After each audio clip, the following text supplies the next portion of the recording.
Kami persilahkan kepada Bapak Profesor Dr. Haji M. Nuh dan Bapak Kiai Haji Imam Aziz untuk kembali ke tempat duduk.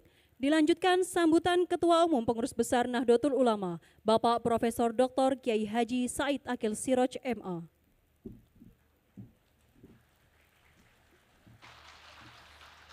Assalamualaikum warahmatullahi wabarakatuh. Bismillah, alhamdulillah, wassalatu wassalamu ala sayyidina wa maulana Muhammad Rasulillah wa ala alihi wa sahbihi wa man tabi'a sunnatahu wa jama'atah min yaumina hadha ila yaumin nahdah. Yang terhormat Presiden Republik Indonesia Bapak Insinyur Haji Joko Widodo beserta Ibu Iriana Jokowi, pagi hari ini beliau berkenan pakai sarung. Yang terhormat Bapak Wakil Presiden Republik Indonesia Bapak Profesor Dr. Kiai Haji Ma'ruf Amin, yang sesungguhnya beliau adalah Mustasyar PBNU, juga pakai sarung, beserta Ibu Wuri Estu Ma'ruf, para Menteri Kabinet Indonesia Maju, ada Gus Menteri Yakut Khalil Bisri Mustafa, ada Bapak Pratik, Profesor Dr. Pratik, Menteri Sekneg, para pimpinan lembaga negara, ada Wakil Ketua MPR RI, Gus Jazil, ada Wakil Ketua DPR RI, tetangga saya, Mas Muhaimin, para pejabat TNI Polri, para pimpinan partai politik, yang terhormat Gubernur Lampung beserta Ibu, dan para kepala daerah di Provinsi Lampung. Al-Mukarram, Rais Am PBNU, Hadratis Syekh Kiai Haji Miftahul Akhyar, Azzahullah, beserta seluruh jajarannya, pengurus Tanfidha PBNU beserta pimpinan lembaga dan banom di lingkungan NU, para pengurus wilayah dan cabang Nahdlatul Ulama, serta para pengasuh pondok pesantren di Indonesia, Hadratil Mustasyarin, Hadratil Ru'asa Isyuriyah, Ashabal Ma'ahid, Ashabatul Kisufiyah, Al-Mu'tabar An-Nahdiyah, wa ala ra'sihim ar-Ra'isul Am, Sayyidina wa Maulana Habib Lutfi bin Hashim. Hari ini kita berkumpul untuk memulai Muktamar NU yang ke-34.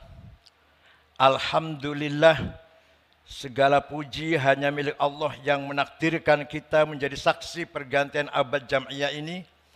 Usia panjang jamaah dan jam'iyah Nahdlatul Ulama adalah bukti kasih sayang Allah Subhanahu wa Ta'ala.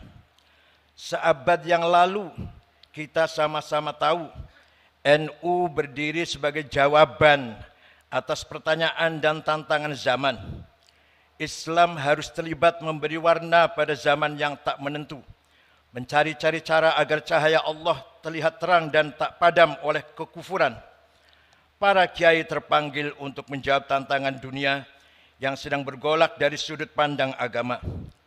Pada tataran global, Perang Dunia Pertama baru saja usai.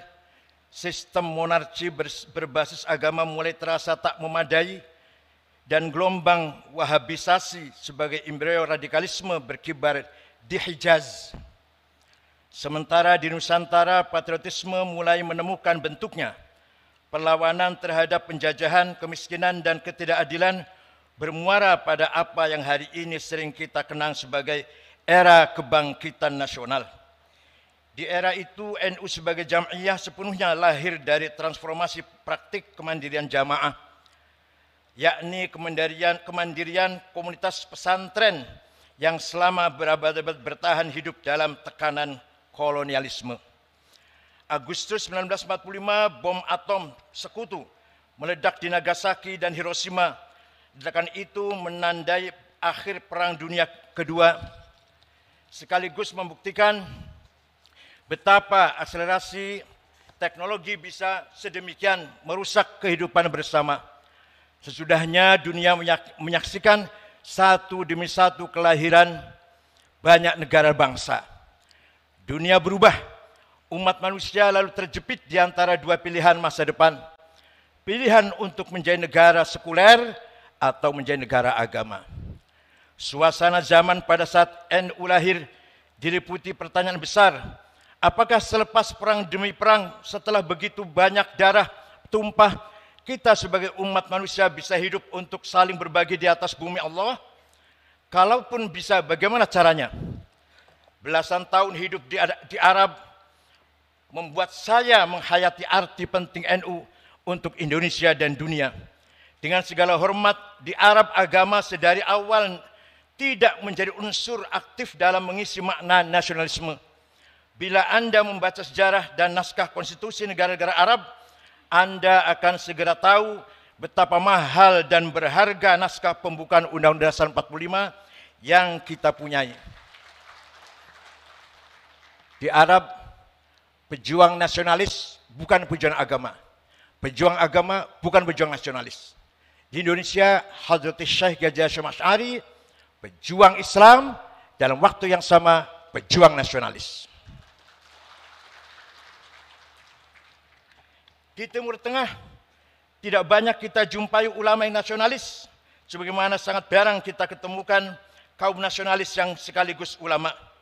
Sebagai akibatnya, nasionalisme dan agama seringkali bertentangan, lalu lahirlah satu demi satu konflik-konflik sektarian. Apa yang kita saksikan sekarang di Palestina, Myanmar, Rohingya, Israel, Somalia, Suriah, Yaman, Afghanistan adalah rangkaian ketidaktuntasan menjawab tantangan zaman. Belum ditemukan titik temu antara semangat Islam dan semangat nasionalisme.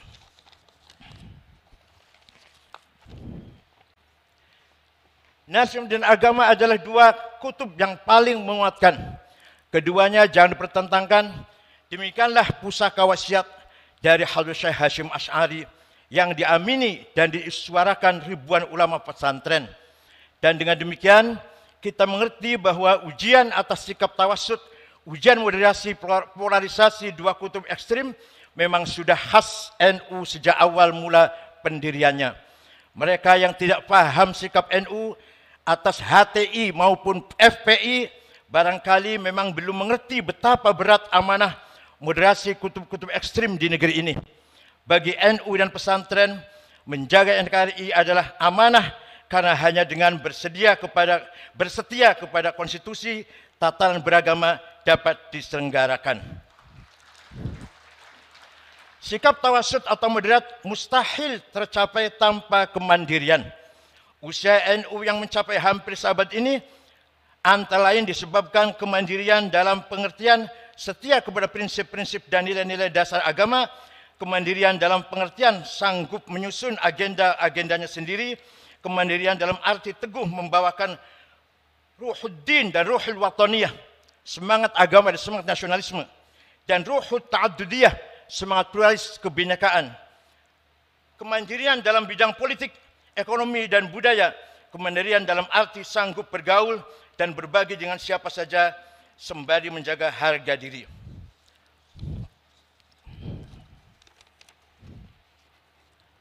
Tawassut atau sikap moderat di antara dua kutub bukanlah perkara mudah.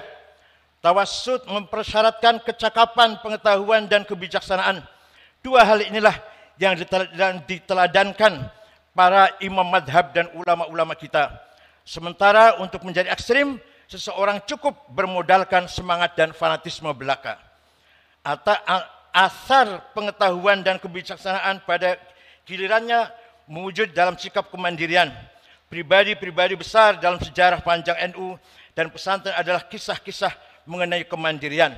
Hanya dengan menjadi mandiri, kita baru mungkin untuk menyumbangkan suatu berkontribusi kepada hidup bersama, berkhidmat dan pada peradaban dunia. Tema muktamar NU kali ini, kemandirian dalam berkhidmat untuk peradaban dunia. Tema ini sekaligus menjadi warisan atau bekal mengarungi abad kedua bagi Nahdliyin.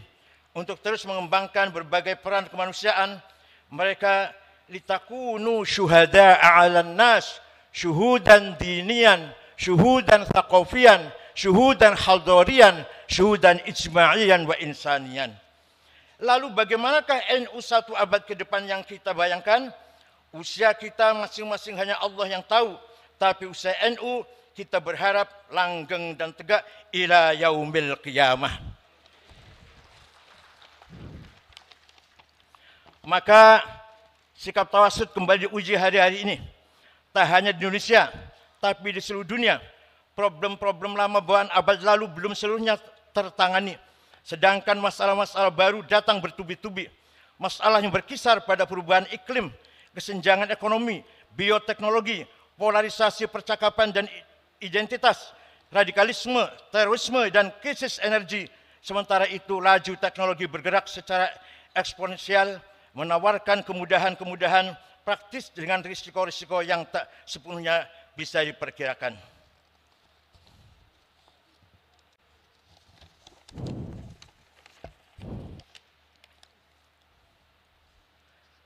Dari sudut pandang santri dan pesantren, visi membangun dengan 5 jenis kekayaan. Visi sebangun dengan 5 jenis kekayaan yang dimiliki oleh bangsa Indonesia. Pertama, as-sarawatil ijtimaiyah, sosial kapital. 17.000 lebih pulau, 300 etnis, 1.340 suku bangsa, 1.211 dialek bahasa, adalah fakta keberagaman dan kemajemukan bangsa ini. Kemajemukan yang disatukan di bawah tenda besar Pancasila dengan semangat Bhinneka Tunggal Ika. Di tenda besar itu ormas-ormas keagamaan berperan sebagai semen perekat sosial. Mereka mengkonsolidasikan nasionalisme sebagai proyek integrasi bangsa yang tumbuh dari bawah, tidak perlu dipaksakan dari atas dengan tangan besi. Kedua, as-sarawatul hadariyah, kekayaan kultur budaya. Kebudayaan Nusantara membuka diri pada interaksi dan kolaborasi dengan kebudayaan global asing. Di sisi lain, kebudayaan setempat atau lokal menjadi identitas, nafas, dan aktualisasi nilai-nilai. Di negeri ini, Islam Nusantara menjadi bukti dari kematangan hadarah Nahdlatul Ulama. Maka akhlakul karimah itulah ciri khas Nahdlatul Ulama. Wa innamal umamul akhlaqu ma baqiyat fa inhum dhahabat akhlaquhum dhahabu. Martabat bangsa tergantung akhlaknya. Akhlaknya mulia, martabatnya tinggi. Akhlaknya hancur, martabatnya hancur pula. Kekayaan ketiga, as-sarawatus syiariyah. Kita kaya dengan simbol-simbol. Antara lain yang dipakai oleh Pak Presiden hari ini. Peci dan sarung. Simbol Islam Nusantara. Banyak contohnya, tapi yang hari ini kita contohkan simbol peci dan sarung. Kita tahu apa artinya peci dan sarung dalam arti teologi, tapi itulah simbol Nusantara, simbol umat Islam Indonesia. Yang keempat, kekayaan maliyah. Indonesia mempunyai potensi sumber daya alam yang luar biasa. Daratannya dipenuhi hutan-hutan penopang paru-paru dunia. Di bawahnya terkandung kekayaan mineral yang banyak. Lautannya mengandung potensi ekonomi biru tiada tara. Di bawahnya tersimpan bukan hanya ikan, tetapi cadangan migas dan mineral yang berlimpah. Yang dibutuhkan adalah SDM unggul yang mampu mengolah kekayaan alam itu sebagai modal pembangunan. Agar pembangunan ini dirasakan oleh seluruh masyarakat Indonesia, kaila yakuna dulatan bainal aghnia minkum, tidak hanya pertumbuhan, tapi yang penting adalah pemerataan. Masih kita lihat banyak warga NU yang hidupnya di bawah kemiskinan. Namanya jelas, Solikin, Jumadi, Dulkanan, Maderais, namanya kampungan desa. Kekayaan kelima adalah sumber daya politik. Indonesia adalah negara demokrasi terbesar ketiga dan negeri muslim terbesar di dunia. Indonesia bukan negara agama, tetapi negara Pancasila yang menaungi semua pemeluk agama. Islam berjalan seiring dengan demokrasi, stabilitas politik, dan pertumbuhan ekonomi. Memang bukan hal yang mudah. Bangsa ini sudah diuji oleh berbagai prahara sejarah. Setiap kali jatuh, bangsa ini bangkit lebih tinggi lagi. Dan dari sana kita yakin bahwa sepanjang cara kita mengelola demokrasi didasari kemaslahatan bersama, kemauan untuk mendengar, kejernihan, akal budi, dan kelapangan hati untuk menerima perbedaan, maka bangsa besar ini akan semakin terhormat dan bermartabat, dan pada saatnya nanti aktif berkiprah dalam mendorong dunia yang lebih damai, aman dan beradab. Saya singkat saja sambutan ini, mengingat waktu Presiden yang sangat padat acaranya. Sebelum saya akhiri sambutan saya ini, saya mohon dengan ikhlas bacaan Al-Fatihah untuk almarhum wal maghfurlah Kiai Haji Sya'roni, Khatib Syuriah Jawa Tengah, NU Jawa Tengah, yang meninggal di Rumah Sakit Cipto, turun dari kereta menuju ke Lampung ini, turun di Stasiun Gambir, sholat subuh, istirahat, tidak sadarkan diri, dibawa ke rumah sakit, kemudian meninggal dunia. Mudah-mudahan arwahnya diterima di sisi Allah. Al-Fatihah.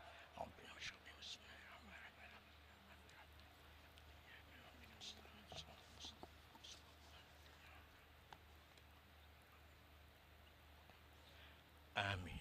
Terima kasih.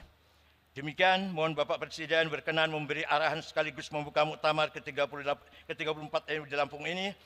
Selamat bermuktamar kepada Anda sekalian, segenap pengurus wilayah dan pengurus cabang Nahdlatul Ulama. Selamat bermuktamar dengan santun dan akhlakul karimah.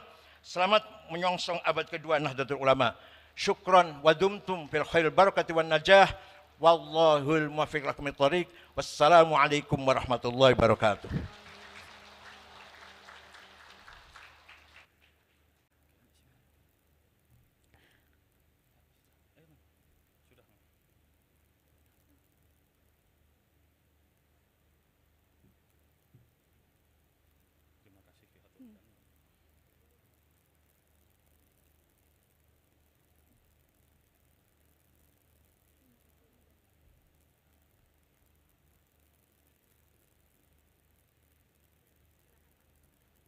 Hadirin yang dirahmati